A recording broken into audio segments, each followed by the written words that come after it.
Welcome to The Forum, your modern-day coffee house, where ideas can be birthed, exchanged, and wrestled with. We celebrate questions, conversation, and reason as powerful tools to enlighten hearts and transform minds, shaping a new generation of thinkers, innovators, and pioneers. We're glad you're here, so pull up a chair and let's begin. I've got a lot of props today, more than usual, which I've brought instead of properly preparing. So bear with me with all my bits and pieces here. Let's see if the iPad works. Oh no, it's working. I tend to bring it and then have to just get the paper out because there's some kind of issue. Anyway, what I want to talk about this morning is human creativity, particularly in the light of artificial intelligence creativity. And I know there's lots of really creative people here, and that's what really gave me the idea to bring it here first. I'm going to write about this afterwards. I've become really interested in it. So you can watch out for an article coming sometime in the next couple of weeks.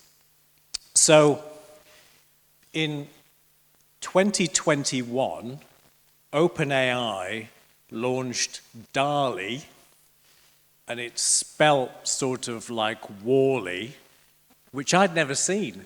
We watched it on Friday night. So cute. It was really good. It was worth agreeing to do the talk to see Wall-E. But of course, it's Dali, and it's really named after Salvador Dali.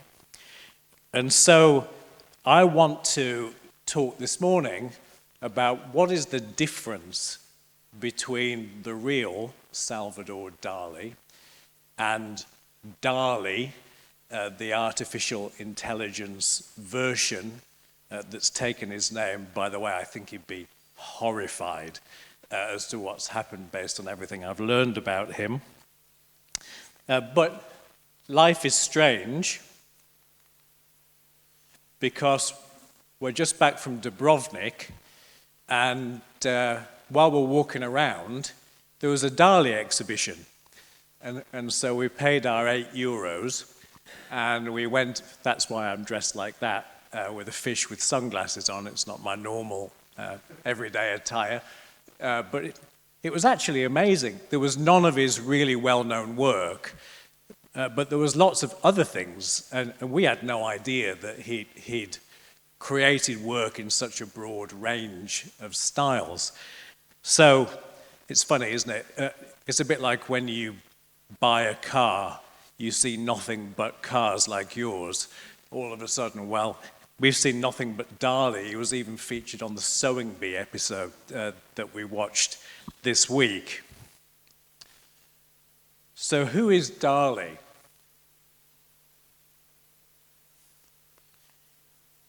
By the way, it's really hard to get images of Dali, and it's really hard to get images of his work because everything's still covered by copyright, which is why I've got so many props. But that is as close as I could get to a picture of him.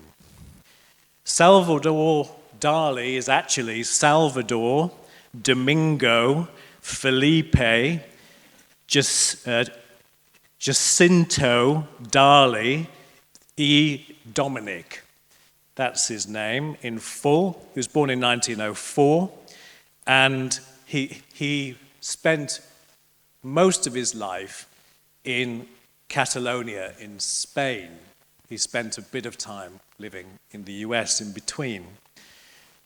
But from his very earliest days, he had a talent that was almost as big as his ego.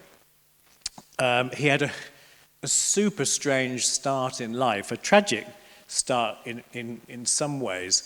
His older brother died 9 months before his birth. And his older brother was called Salvador Dali, and they basically named him after his dead brother and told him that he was the reincarnation of his older brother, something which he appeared to believe throughout his adult life. And his professional journey started at Madrid's Royal Academy of Fine Arts. He did not graduate because he was expelled, apparently for declaring his examiners incompetent to judge his work. He joined the Surrealist movement in 1929, but André Breton, who was its founder, expelled him for political ambiguity and too much commercial success. Discuss. So Dali's work is instantly recognizable: melting clocks draped over barren landscapes, elephants walking on very thin legs. I've got both of those with me. I mentioned getting the images is hard, so I'm going to pass them round. Just give me a second. So the strange thing about Dali is that his paintings are executed with the skill of the Renaissance masters, and they're the people he really respected. And yet his subject was the chaos of dreams and the unconscious. And he painted all the way from religious mysticism to nuclear physics to Freudian symbolism. He was really influenced by Freud. And he also extensively painted his own wife, Gala. But he didn't only paint, he created a complete mythology around himself. He created a museum in his own lifetime, and he's now buried in his own museum. He claimed that he would be immortal, and perhaps the fact that we're handing around his pictures and talking about him makes that at least a tiny bit true. The best way to see his work is actually on a video, and so I've got a clip. It'll say again some of the things that I've just said, but you get to see some of his work, and it gets around some of the issues in obtaining the images. So if we could just have a quick look at the video, that would be great. Salvador Dali's gift for self-publicity made him the first art superstar of the television age. Regarded by some of his peers as a sellout who didn't toe the line politically, he first made his name with art that mined his deepest fears and fixations. These surrealist paintings owed much to the theories of psychoanalysis. But there's more to Dali than these skillfully rendered fever dreams of sex and decay. He painted one of the 20th century's great crucifixions, but it's more about physics than religion. And he was as influenced by philosophy as he was by Sigmund Freud. He strove to depict the unseen, from the movement of atoms to the concept of a fourth dimension. It was one of the many interests he shared with his friend Marcel Duchamp. Dali once said he would never really die. It's the sort of grandiose statement he was famous for, but it has a ring of truth, for his enduring fame and his impact on popular culture has given him a kind of immortality. So you got to see a little bit more of his work than I could show you in that video. What I really want to talk about, though, because I really want to get to the heart of what is creativity, I want to talk about Dali's process by which he created his work. And very helpfully, he's written it down. He wrote that particular book, 50 Secrets of Magic Craftsmanship, in 1948. And I listened to most of it on my sun lounger on holiday last week. It is an outrageous book. It's extremely funny, it's extremely rude, it's absolutely bizarre in points. It's really quite gripping, and I really enjoyed it. He's particularly rude about many other very, very famous paintings. He scores them all out of 20 and then scores himself mostly higher than all of them. He's particularly got it in for Picasso. But anyway, I want to explain the kinds of things that he did to spur his own creativity. Now, I was going to model this, but I just felt it would be too complicated. One thing he did was a method called a slumber with a key. And so what he would do, he would sit on a chair and he'd have keys between his thumb and finger. He'd have an overturned plate on the floor, and he would allow himself to fall into some kind of sleep. As soon as he fell asleep, the keys would drop, hit the plate, and that would wake him up. He was asleep probably for about a second. However, we now actually know a little bit about these micro naps, and it induces a state called hypnagogia, which basically induces hallucinations and visions. And he used this technique, no drugs involved in Dali's creativity, but he was using it to try and unlock his own unconscious. It's literally being half asleep when you're between being conscious and being asleep. He used to use this technique to spur his creativity. He had very strict views on lovemaking in the creative process. In the ideas phase, he recommended strict abstinence, but in the realization phase, he recommended lovemaking twice a day, but not in the morning. I'm very much in the realization stage today. He had lots of other tips, including making a telescope out of an urchin skeleton, organizing your studio based on a spider's web, and deliberately wearing uncomfortable shoes. He once said, "The difference between me and a madman is that I'm not mad." But this approach allowed him to maintain technical control over what he was doing because his work is highly technical.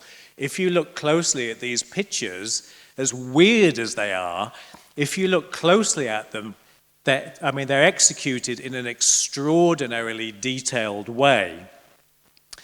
It allowed him to maintain that technical precision, but also access his own subconscious. And of course, he reveled in the irrational. And so the result was impossibly detailed depictions of impossible scenes, and that's what's made him famous. So we're going to have our first discussion. I'd love to know what are your creative pursuits? And what makes you more creative versus less creative? Creativity here can be defined very, very, very broadly, because it's my contention that creativity is very, very broad indeed.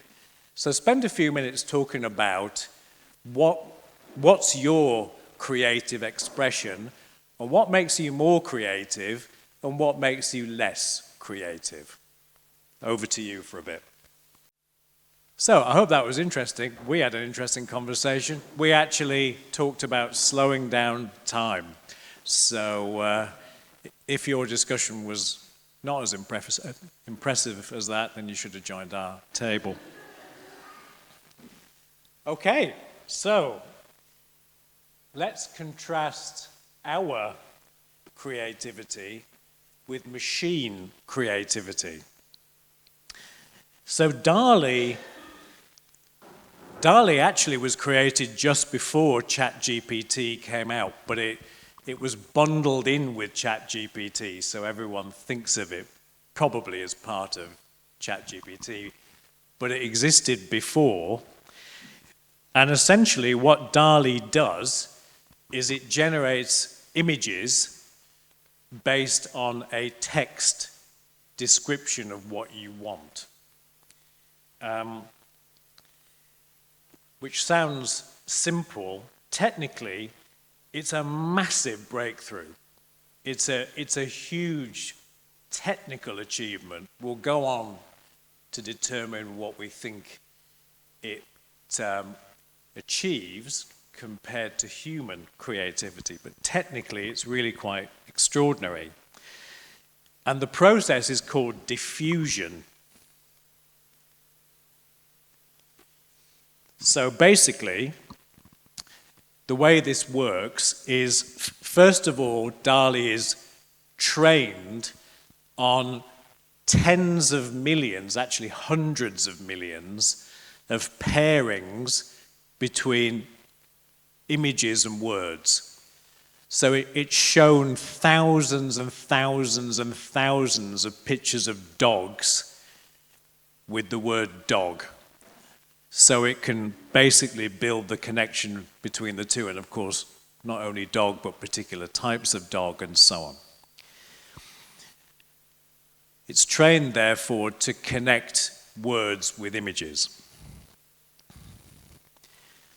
But then, what it does is quite counterintuitive, and it's really difficult to get your head round.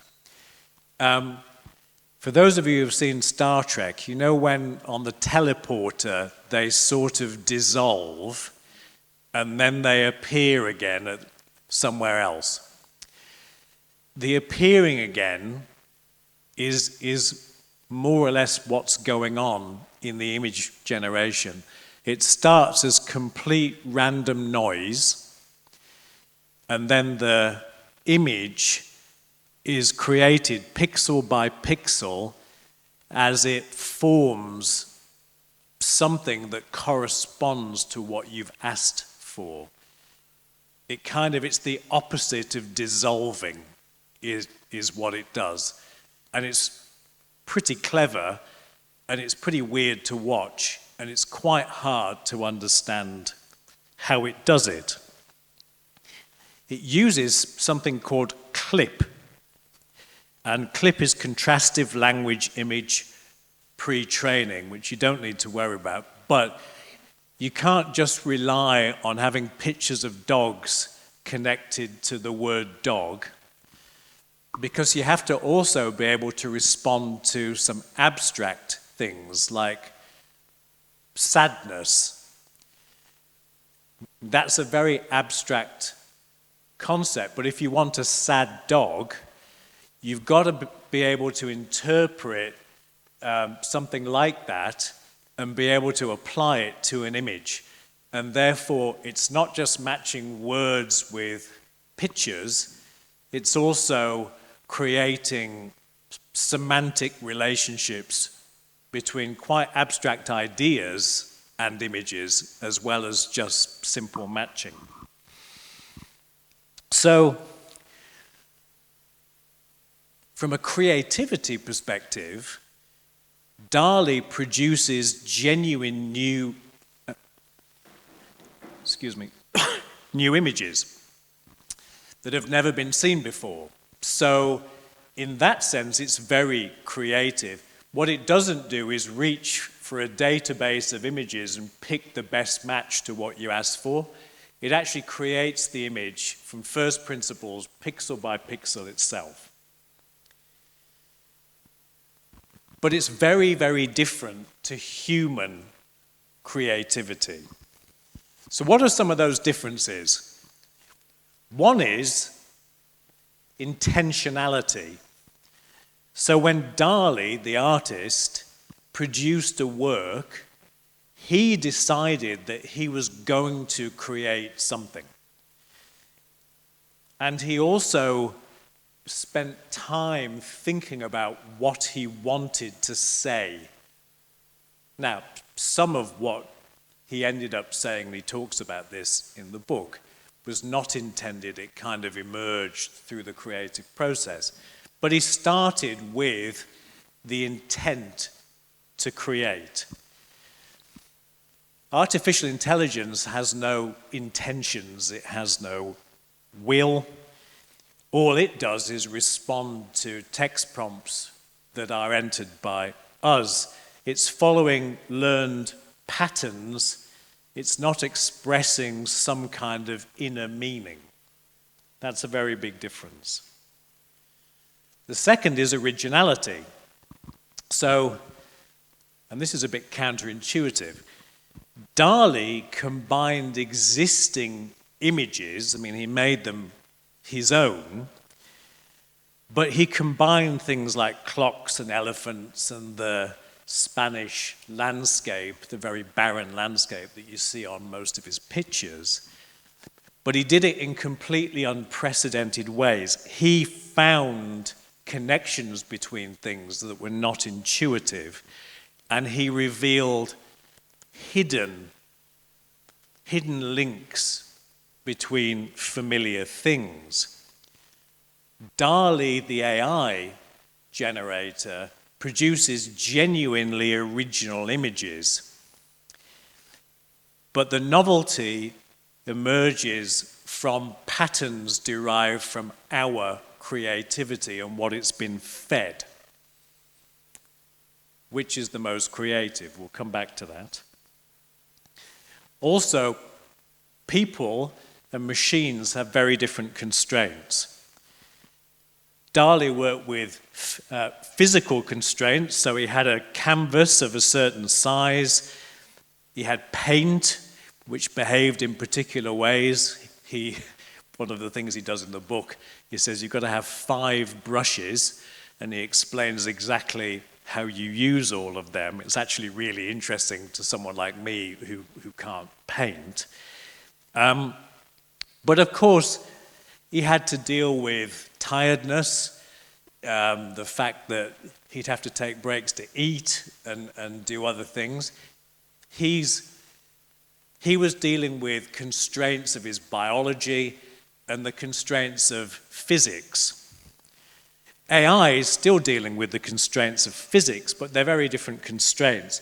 It's dealing with the constraints of its training data that it's been trained on, how much computational power is available, what safety filters have been applied to it, because the providers of these platforms don't want any old image being produced. You can imagine why. So it doesn't have the same biological limitations, but it has other kinds of limitations.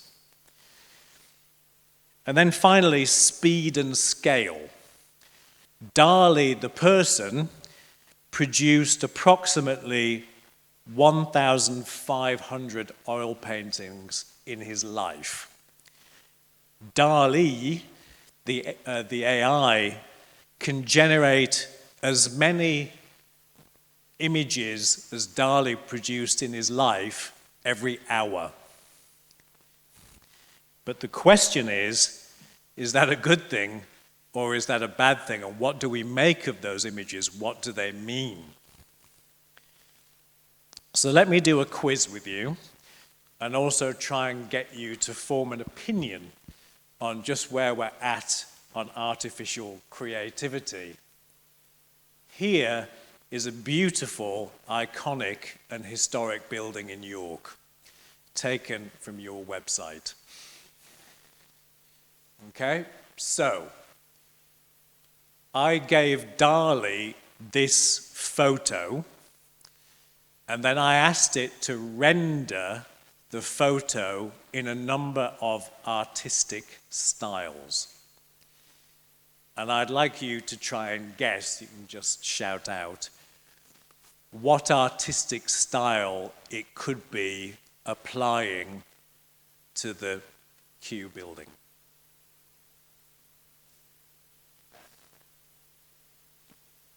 Any other bidders? Yes? Salvador Dali. That was its attempt to try and make the Kew building look in the style of the pictures that I passed around. What would you give it out of 10? 6, 0. There's a range of views. Yeah. Whoever said 6, I think I'm with you at about 6. Here's the next one. I think Phil was a bit ahead of himself. Who is this? Okay, that's the Q building in the style of Picasso. So interestingly, Dali considered Picasso and especially Cézanne to have a very automated style, which he thought was an entirely bad thing, giving them scores of things like 2 out of 20 for quite a few attributes. So maybe it's easier for a machine to render their style because it has more repeatable pattern matching rules underlying the method.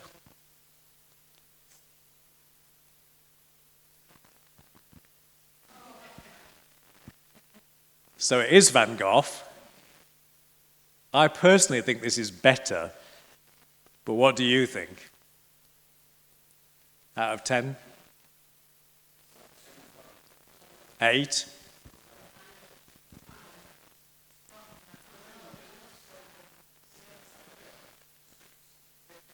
Okay. Next one.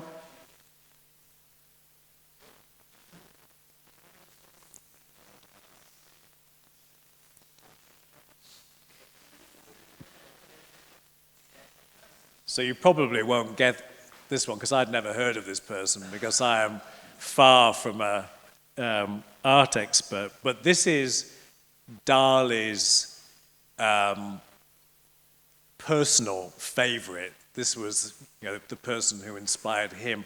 One of the few people to score more highly in the marks out of 20. This is Johannes Vermeer. I actually really like this. I think it actually makes the building look better than the photograph. I really like this one, and it's this kind of technique that Dali, the painter, tried to apply to his very different subjects. So, I thought I would then test Dali the AI further, and I asked it to create an image, a version of the Q building in a style that had never existed before, that no artist had ever applied. And it produced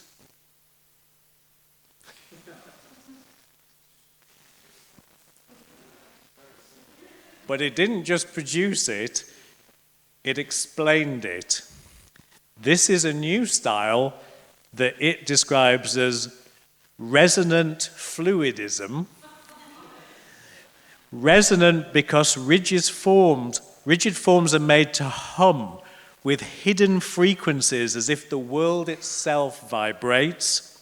Fluidism because the apparently solid is revealed as liquid, mutable, and in flux. I think it's more creative in its descriptions than it is in its image, because to me, and I don't know if I can go back without causing absolute mayhem, it looks like that to me, only a bit worse. So,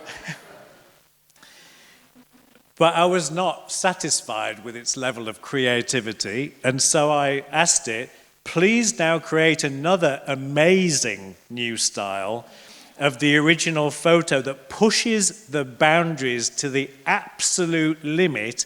It must be completely new.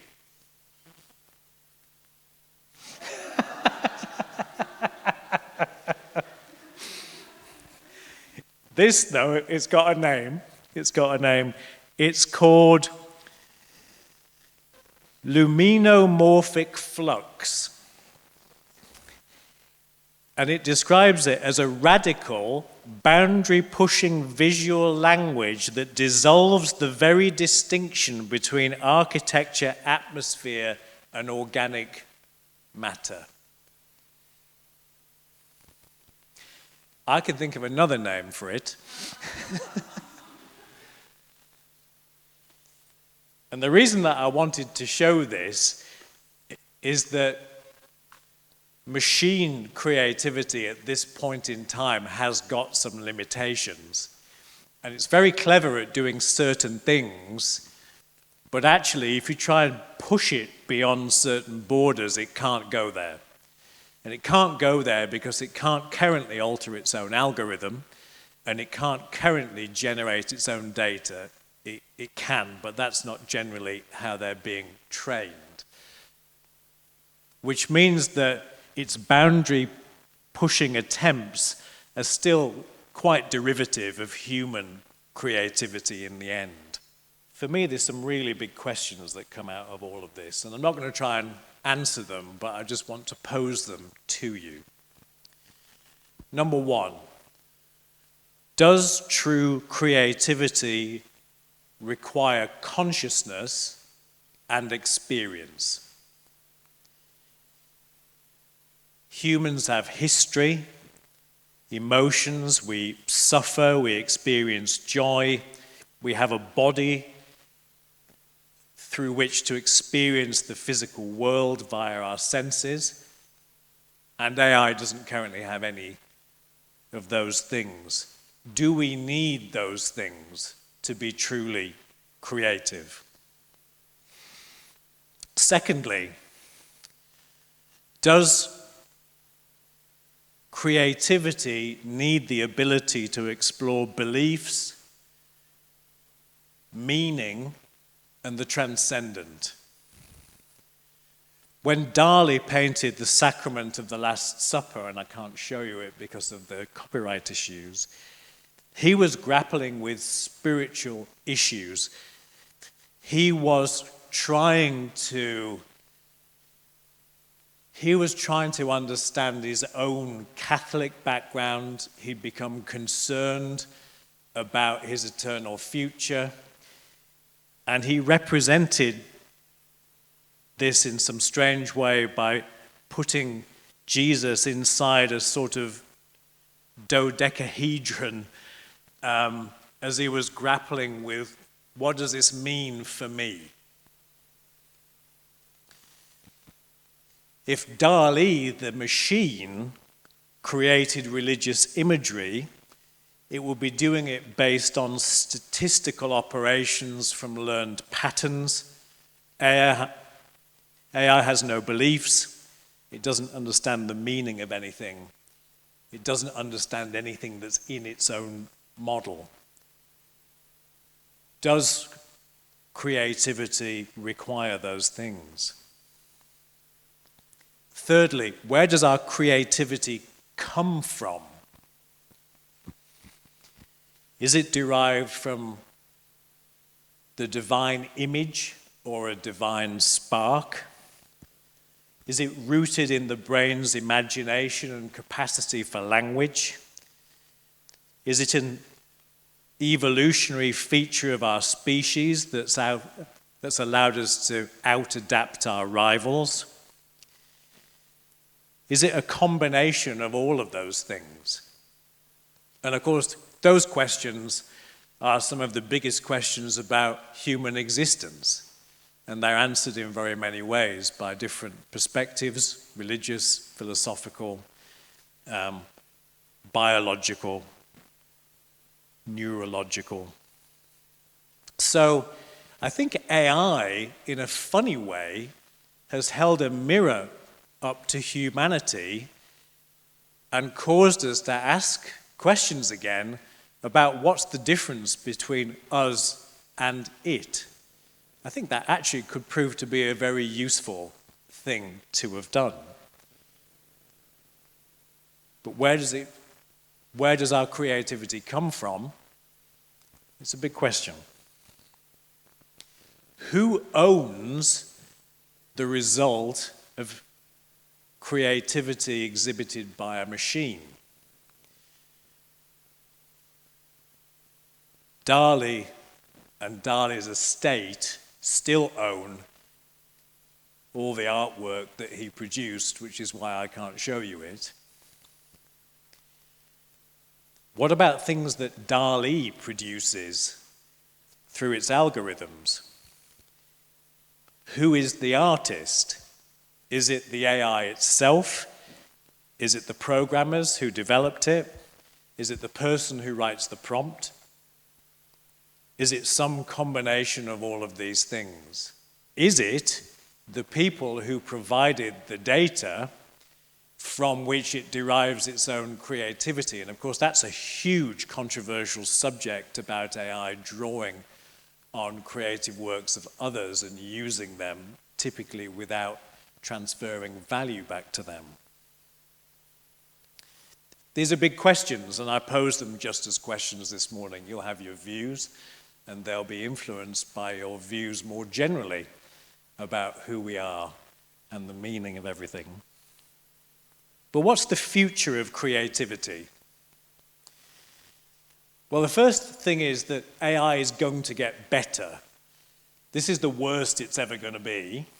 And so if I were to come back in a year and do this exercise again, which I'm not suggesting, but if I were to, I think we'd see different outcomes, because Dali's already gone through 3 versions, and the 3rd version is very much more capable than the first. And so we are going to see improvement in the quality of what AI can do. We're also going to have multimodal AI. This is emerging at the moment. So this is AI that can see, that can speak, that can sing, that can play music, and maybe eventually there'll be some kind of AI embodiment when robotics catches up, because it's quite a bit behind, such that AI has its own version of our senses. So we could see AI close the gap a little bit on the difference between us and it. Also, artists are starting to use AI in creative ways where they are still the artist, but they're using AI as part of the medium and the method by which they produce things. Of course, Dali, the artist, was using the skeleton of a sea urchin. No one's attributing the creativity to the sea urchin. And so in the same way, artists could use AI, and are beginning to use AI, to introduce new possibilities of being creative, as opposed to fighting with it for creative control. I think we'll see this area expand.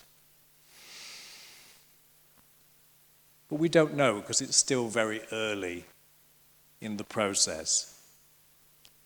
Here's a few conclusions from me, and they're my opinions, and you might, and it will be fun if you passionately disagree with at least some of what I'm going to say. I think comparing the two, and I've said this already, I think comparing human creativity and machine creativity illuminates the nature of creativity and poses big questions back to us on who we are, and I think that's a really good thing. The melting clocks of the image that were passed around, the persistence of memory, they're powerful not because Dali painted them in a particular way, although that's part of it, but it's because he recognized something profound about time and its subjective nature, and he was trying to tell us something through it. Personally, I still think that's at the heart of creativity, is the communication from the experience of a real person. Because Dali, the machine, can produce endless melting clocks, and they could be technically as good as Dali because they could be produced in a very similar way. But they're just reflections of reflections, and they don't have the existential weight of Dali's original thought that he was trying to convey to us. It's derivative. But I don't think we should just dismiss AI creativity as only mimicry. It's a technical breakthrough in the fact that it produces something genuinely original from just a text description is actually quite a big deal. It's not been possible before, and we are going to see it evolve. But for me, there's something just irreducibly human in Dali's work. Dali's work reflects his life, his traumas, his ecstasies, and all the absurdities and observations that he made are completely lost to AI. And of course, if it hadn't been called Dali, the image generator, and we were just talking about human creativity, we could have picked other people.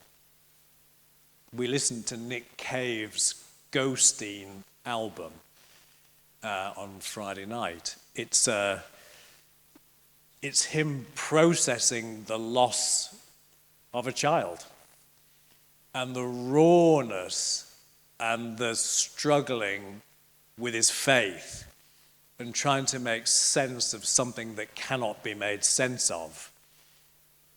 I mean, it affected us emotionally just while we were sort of having our tea, because something very, very deep in the music and the lyrics was coming through.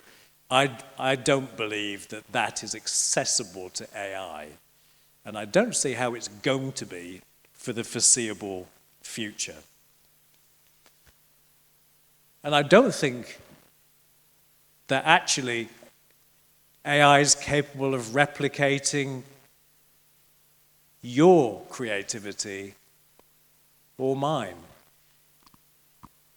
Because our uniqueness and our story and our context and all the funny little ways we have are part of the fingerprint of our identity in the world. And actually, just as AI can't replicate a hugely talented person like Dali, it can't actually replicate the essence of us either. And so my final observation is that we should make the most of our creativity. Just prepping this talk has made me really value human creativity and all the depths from which it comes in a completely new way. So let's be creative and let's not let all the responsibilities of life and all the things we have to do completely take away the possibility of us making our own imprint on the world. Thank you for listening.